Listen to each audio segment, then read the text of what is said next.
حضرت عثمان غنی رضی اللہ تعالیٰ عنہ فرماتے ہیں آقا کریم علیہ السلام سے جب سے میں نے بیعت کی ہے کبھی اپنا وہ ہاتھ شرمگاہ پر نہیں لگایا، محبت رسول کی وجہ سے۔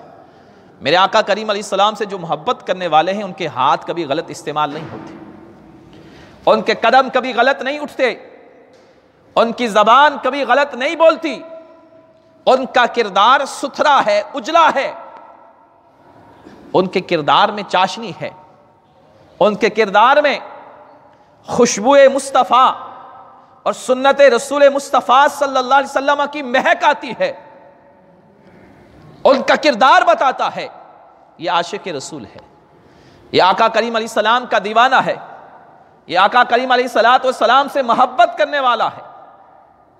لوگ دنیا کی محبت میں گرفتار ہوتے ہیں تو پاگل ہو جاتے ہیں، دیوانے ہو جاتے ہیں، اور ہمیں تو اس محبت کا حکم ہے جو محبت اصل ایمان ہے، جو ایمان کی روح ہے، جس کے بغیر ایمان ہی نہیں۔ تو اتنی بڑی محبت ہے، اور اس محبت کا ثمرہ کیا ہے، اجر کیا ہے؟ آقا کریم علیہ السلام سے ایک صحابی نے پوچھا، بخاری کی حدیث،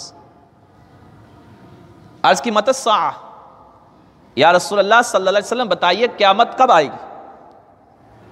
آقا کریم علیہ السلام نے فرمایا ما عددت لہا، آپ نے تیار کیا کیا اس کے لیے؟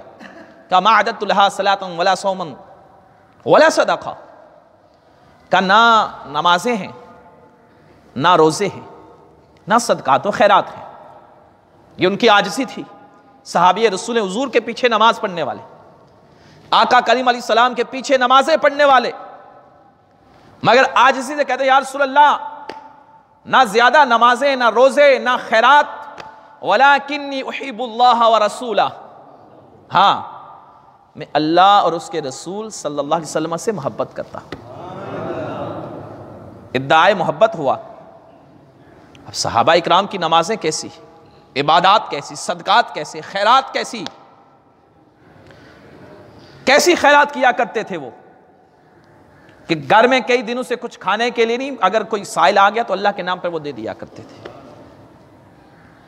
ایسی خیرات ان کی، جن کی خیرات کا عالم یہ ہے، بخاری کی حدیث، آقا کریم علیہ السلام نے فرمایا میرا صحابی ایک مٹھی جو اللہ کی راہ میں خرچ کرے، اور بعد میں آنے والے اگر احد پہاڑ جتنا سونا بھی کوئی اللہ کی راہ میں خرچ کرے، سونا احد پہاڑ جتنا، فرمایا پھر بھی میرے صحابی کو جو ثواب ایک مٹھی جو خرچ کرنے کا وہ نہیں پا سکتا۔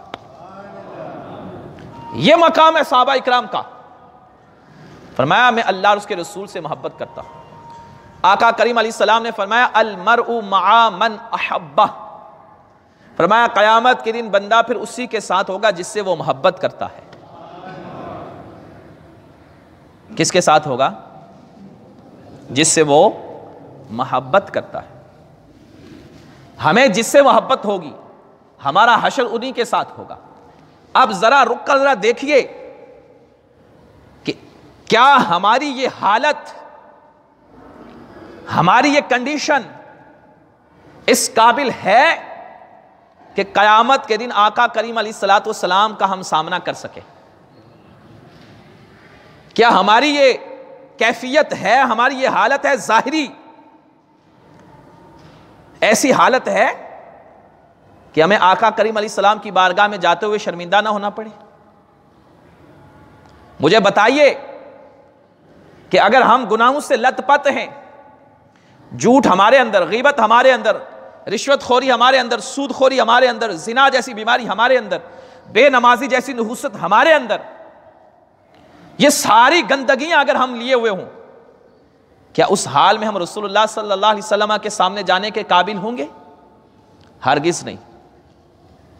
تو اس لیے کل ہم نے رسول اللہ صلی اللہ علیہ وسلم کے سامنے حاضر ہونا ہے، قبر میں ہمیں آقا کریم علیہ السلام کے سامنے حاضر ہو کر جواب دینا ہے۔ تو کوشش تو کریں کم از کم ایسے تو جائیں کہ آقا کریم علیہ السلام کا سامنا کر سکیں۔ اور اس محبت کا ایک اور اصول بیان کرتے جاتا ہوں، آخری آیت مبارکہ، فرمایا ان الذین یوادون،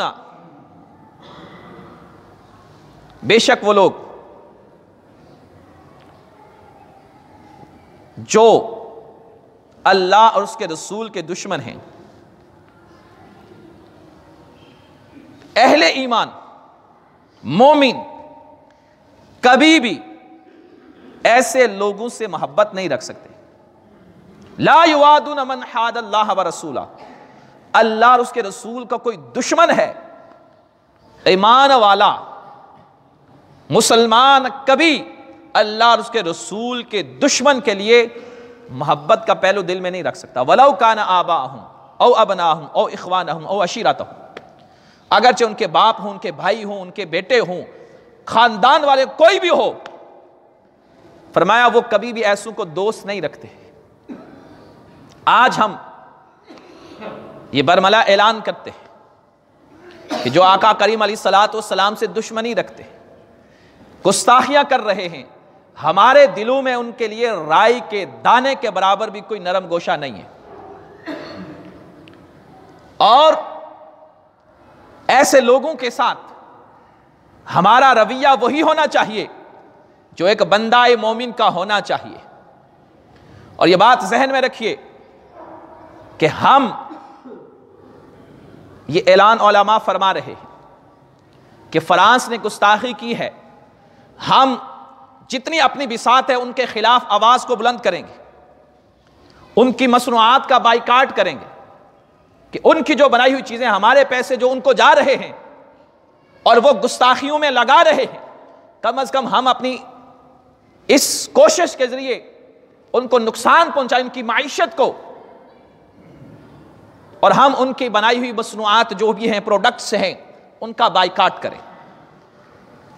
یہ اعلان ہو رہا ہے اور انشاءاللہ ہم کریں گے بھی، انشاءاللہ ہم کریں گے نا،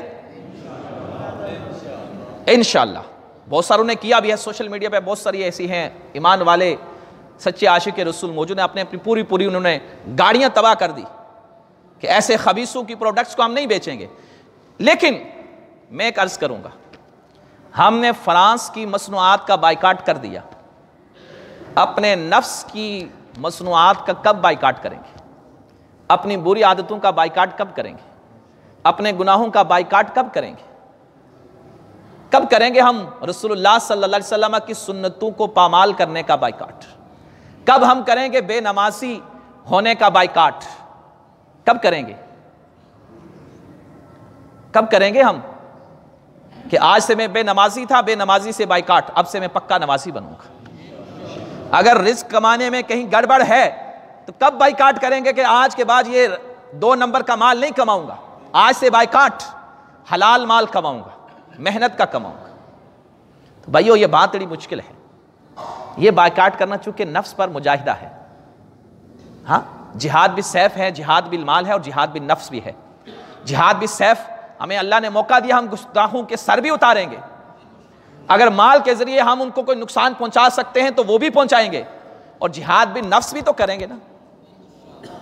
ہاں، ہم نعرہ لگائیں کہ گستاخوں سے ہم سخت جو ہے وہ نالاں ہیں، اور ہم گستاخ رسول کا سر قلم کرنے کے لیے تیار ہیں، مگر سنت مصطفیٰ کو اپنانے کے لیے تیار نہیں، تو یہ بھی محبت ہے نا۔ جو محبت میں کامل ہوتا ہے اتنا محبوب کی اداؤں کو اپناتا ہے۔ تو خدا را اپنی خامیوں سے بائیکاٹ کیجیے، اپنی خامیوں سے بائیکاٹ کیجیے، اپنے گناہوں سے بائیکاٹ کیجیے۔ ہمیں اپنی بری عادات سے بائیکاٹ کرنا ہے اور سچا عاشق رسول بننا ہے، اگر ہمیں اللہ اور اس کے رسول سے محبت